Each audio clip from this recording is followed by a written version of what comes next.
Monday mark तलवार। राजीव मणियार के प्रणाम और जय जिनेन्द्र। एक बार की बात है, एक बूढ़ी औरत थी जिनके पति गुजर गए। वह अपने पति का सामान साफ कर रही थी। सफाई करते समय उसे एक पुरानी तलवार मिली। तलवार तकरीबन 50 से अधिक वर्ष पुरानी थी।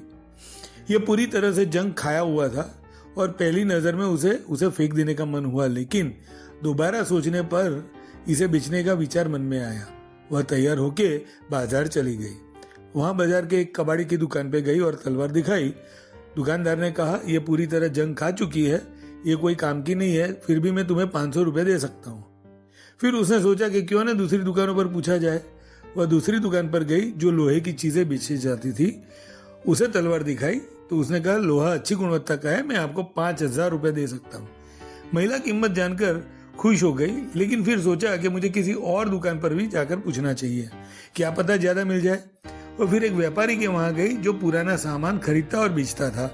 उसने तलवार दिखा और व्यापारी बोला, मैं तुम्हें इस तलवार के 50,000 रुपए दे सकता हूँ। महिला कीमत सुनकर आश्चर्यचकित होकर बोली, इसे खरीद लो।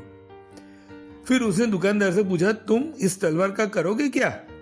उसने कहा, भले ही तलवार की जंग लगी है, मैं उस जंग को पहले साफ करूंगा, फिर उसे तेज धार कराऊंगा और फिर उसे बेच डालूंगा।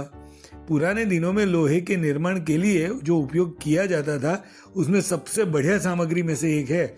आजकल इस प्रकार की सामग्री शायद ही कभी पाई जाती है। तो दोस्तों, जिस तरह हम सही खरीदार मिले जिसने तलवार का सही मूल्य समझा, वैसे हम भी किसी ऐसे व्यक्ति को ढूंढना चाहिए जो हमारा सही मूल्य समझे, उसकी सराहना करे एंड मेक योर मार्क।